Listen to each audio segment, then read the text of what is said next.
Assalamu alaikum. Welcome to the second part of this series. I'm actually very excited to be sharing the information. I hope, inshallah, that you can stay till the end. Now, there's a lot to unpack, actually. We also need to realize that the Isra'iliyat, the sources from previous scriptures, have had a massive impact on this story and on actually many stories in the Quran. Just an example of these is that we have this narrative that the father of Ibrahim was an idol maker. That's not mentioned in the Quran. His people leaving the town, like if you actually look at history, the people of Mesopotamia, the ones that Prophet Ibrahim Islam lived amongst, never left their town. They had their festivals inside the town, and their idols were heavily guarded. They had priests that would take care of them. Only in times of war was there danger to their idols. So it was a very protected area.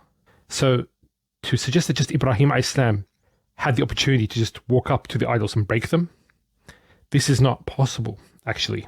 Before I do start, I want to just mention something, is that this idea that Ibrahim Islam broke the idols. I showed you in the last lesson that it was from previous scriptures, it's mentioned. If we want to prove that he broke the idols, we have to derive that meaning from the Quran itself. So in other words, we start from the idea that we don't know and derive meaning from the Quran to discover if he did or he didn't. I think that's fair. Okay, so just remember that. My job is to prove that something else happened, that he didn't break the idols. And actually, there's a lot of details that I will need to unpack. Probably not in this lesson completely, but I'll mention some of these things as we go along. The focus of this lesson will be linguistics. Let's first of all go to Surah As-Safat, where it says, فَرَاغَ عَلَيْهِمْ ضَرْبًا بِالْيَمِينِ. And that's commonly translated as, and he turned upon them a blow with his right hand. First of all, the verb رَاغَ. It's very important to understand this verb. And it's actually interesting that this verb was used 3 times in the Quran, and all 3 occasions for Ibrahim Islam. Twice here, when it comes to the incident with the idols, and once when he was visited by the angels. So there was actually, in both cases, a need to perform this action of ragha. Okay, what does ragha mean? Because if you read the translation, he turned upon them. So tawajjah lahum. That's usually how you would say it in Arabic. Ragha actually, if you go to the dictionaries, I think it's accurate. It's a good Quranic definition of this word. To go on a path and then turn on that path, like to try and deceive people. Like the way that a fox walks. He doesn't walk in a straight line to catch his prey. He goes left, goes right, hides here, and then tries to catch his prey. But let's go to linguistics to find even more insight into ragha, and specifically the 2 non-weak letters, the ra and the ghain. And we change the positions of these words, we can get actually further meanings. We get, for example, the word ghar, ghaur, ghair. Ghar and ghaur means something like a cave that one goes deep in. Ghaur means to be deep in the ground. And we get the word ghair as well. Ghair means to be other than something. So from this we get 2 things, that you're going deep somewhere, whether it's physical, metaphorical, but you're going deep in something. And ghair, there's a difference. You're suggesting you're going here, but you're going there. So that's what ragha is. فَرَاغَ إِلَى آلِهَتِهِمْ فَقَالَ أَلَا تَأْكُلُونَ. He actually had to go there and do it in a way not to be detected. Now the question I want to ask, if the case was that they left town to attend the festival, why would he need to do that? Historically, that does not work. Linguistically here in the Quran also, it does not work. So this was the actual path he took towards the idols, because they were heavily and securely protected. So he went towards them. Once he reached them, he asked them. And then he proceeded to do Daraban bil Yamin, which I'll explain, and that was done also in a way not to be detected. Daraban. Daraban has many meanings in the Quran. So context is very, very important. And Yamin has many meanings. So the question is then, what would be the meaning of Yamin as well? So you have Darb and you have Yamin. If we take the story of him breaking the idols away, so we haven't actually established that yet, because we said to take it away from your mind. So unless you already have that in your mind, you can't translate this as striking the idols and breaking them. It's not really clear here in this language. Now, another place in the Quran, we have Darban fil ard. It doesn't mean striking physically. It means to go out and get a livelihood, to travel and to do business and that sort of thing. Darban fil ard. If we do translate this as Darban bil Yamin as breaking, then that's an interpretation. We can't say it's a fact. We haven't established that yet. The type of tafsir that I'm interested in is tafsir al-Quran bil-Quran. I've spoken about this many times. My lessons are all about that. And I strongly emphasize this. And actually, it's the most authoritative way of understanding the Quran. This ayah, فَرَاغَ عَلَيْهِمْ ضَرْبًا بِالْيَمِينِ, has been interpreted in the ayah in Surah Al-Anbiya. وَتَاللَّهِ لَأَكِيدَنَّ أَصْنَامَكُمْ بَعْدَ أَنْ تُوَلُّوا مُدْبِرِينَ. And I swear by Allah, I will surely plan against your idols. So it's a kaid, لَأَكِيدَنَّ. This does not match that he would just go and break them. There's something that he did.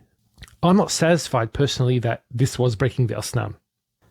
So this oath that he makes, وَتَاللَّهِ لَأَكِيدَنَّ أَصْنَامَكُمْ بَعْدَ أَنْ تُوَلُّوا مُدْبِرِينَ, and that he would do it بَعْدَ أَنْ تُوَلُّوا مُدْبِرِينَ. It had nothing to do with them going out for a festival. And تُوَلُّوا مُدْبِرِينَ, like تُوَلُّوا مُدْبِرِينَ is mentioned in other areas. It talks about turning away from somebody completely, giving your back and never going near them. That's what it means. It doesn't mean to exit a city and do a festival and then come back. They left Ibrahim Islam. They didn't leave the town. So that's another point. There was something that he made them do this. So I'll explain all this probably in another lesson, but it's important to understand as well. So getting back, فَرَاغَ عَلَيْهِمْ ضَرْبًا بِالْيَمِينِ. This has been interpreted to mean this oath. So if you go to Tafsir al-Baghawi, where he says that by this term, ضَرْبًا بِالْيَمِينِ, he meant the oath, this oath. So scholars have given this meaning. Now, ضَرْبًا in its base meaning that it's the context decides what it means to perform an action with a specific intention, whatever that may be. It's a very general verb. You need context behind it. And bil-yamin indicates that it was with his oath. And darb means that he performed it, the action, that what he said he would do with his oath, which is لَأَكِيدَنَّ أَصْنَامَكُمْ. That was ضَرْبًا بِالْيَمِينِ.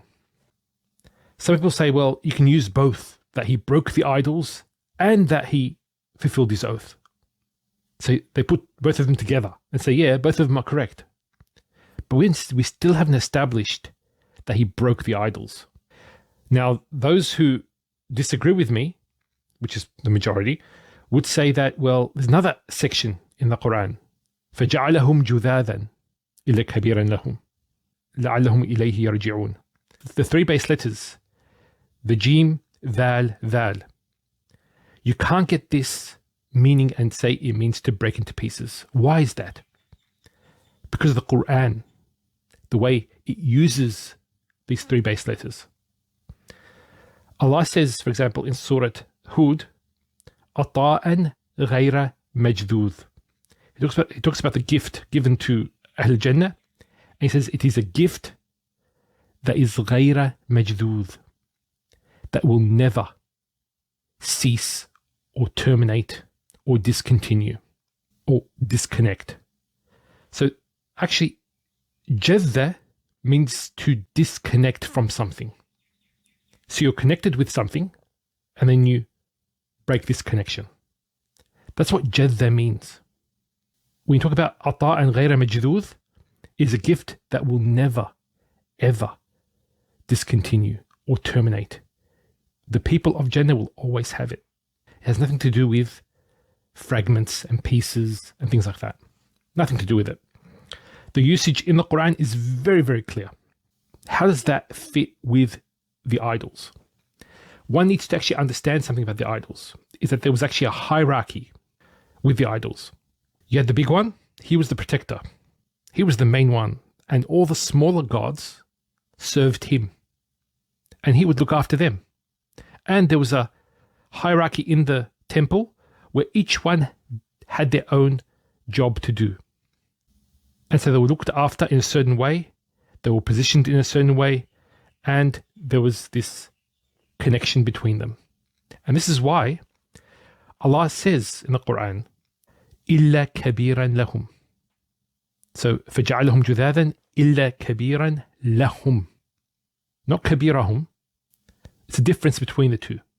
When you say كَبِيرَهُمْ, the biggest of them. So you have the idols and you're talking about the biggest one. كَبِيرًا لَهُمْ, the biggest one of them, meaning that there was a connection between them. And that's mentioned just by saying كَبِيرًا لَهُمْ. فَجَعَلَهُمْ جُذَاذًا. An important point about these idols is that the people who used to worship them used to constantly give them gifts. Now we know that they were given food and they had clothing. They were also gifted things that normal human beings would like. This was actually a way to please their gods.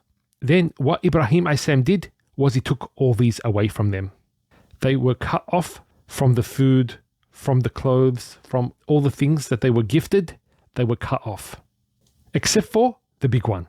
And the fact that they were cut off these things diminished their power. They were no longer seen as gods. And that's why when they actually came back to them, it says, رَجَعُوا إِلَىٰ أَنفُسِهِمْ. Most certainly, you are ظالمون. That was the initial reaction they had when they actually thought about it. You idols are ظالمون. Another point is, when Ibrahim a.s. told them to speak to them, did he say فَاسْأَلُوهُ or فَاسْأَلُوهُمْ? Them, ask them. In other words, they were there. The purpose of it was لَعَلَّهُمْ إِلَيْهِ يَرْجِعُونَ. He wanted to start a discussion with them. Now, commonly that's translated as لَعَلَّهُمْ إِلَيْهِ يَرْجِعُونَ. He did that so that they would return back to the big idol. إِلَيْهِ يَرْجِعُونَ. So إِلَيْهِ, this damir, refers to the big idol. Now the question is, did they ever return back to the big idol? And they actually said, لَقَدْ عَلِمْتَ. You know very well. مَا هَؤُلَاءِ يَنْطِقُونَ. And notice here, هَؤُلَاءِ means they were there. They weren't broken. Point though being is that جُذَاذًا does not mean to cut into pieces. The usage in the Quran does not support this. Now one could say, well, I'm going to the dictionaries and I see the word جذ بمعنى كسر. Yeah, that's because the interpretation was given and then these dictionaries were made from the interpretation. So the meanings that were in tafsir literature were taken and they were part of the meaning of that word. So we expect that to happen. And there's many examples of this. So that's not really a proof. What is the proof is the Quran. The Quran is the proof. No, he didn't lie, because the big one was supposed to protect the smaller ones. And they knew that. So actually, in fact, he did do it. He didn't protect them. So they were all ظالمون. As I said, إنكم أنتم الظالمون, including the big one. The big one, hey, you're supposed to protect the smaller ones, and the smaller ones, what are you doing? Is this happening to you? So they were all ظالمون. They were oppressive. And people started leaving these gods. And what they used to do, actually, back in those times, was if a god lost its power, they would just destroy it. They said, it's useless, this god, and they'll produce new gods. One argument against this would be, well, they tried to kill him. He must have broken them. Once again, that's projection from something that you've already heard and that you've just taken, that he broke the idols. But when you undermine the gods of Mesopotamia, even if you speak out against them, you'd be banished, you'd be killed. So what we understand from all this is that I cannot come to the conclusion that he broke the idols. I don't see the proof. And there's actually a lot more to talk about in this story. And I hope that you can stay with me for the next lessons. Wassalamu alaikum wa rahmatullahi wa barakatuh. Assalamu alaikum. If you would like to access our free courses and download our study material, you can register at QuranicArabicOnline.com to begin your journey to understanding the language of the Quran.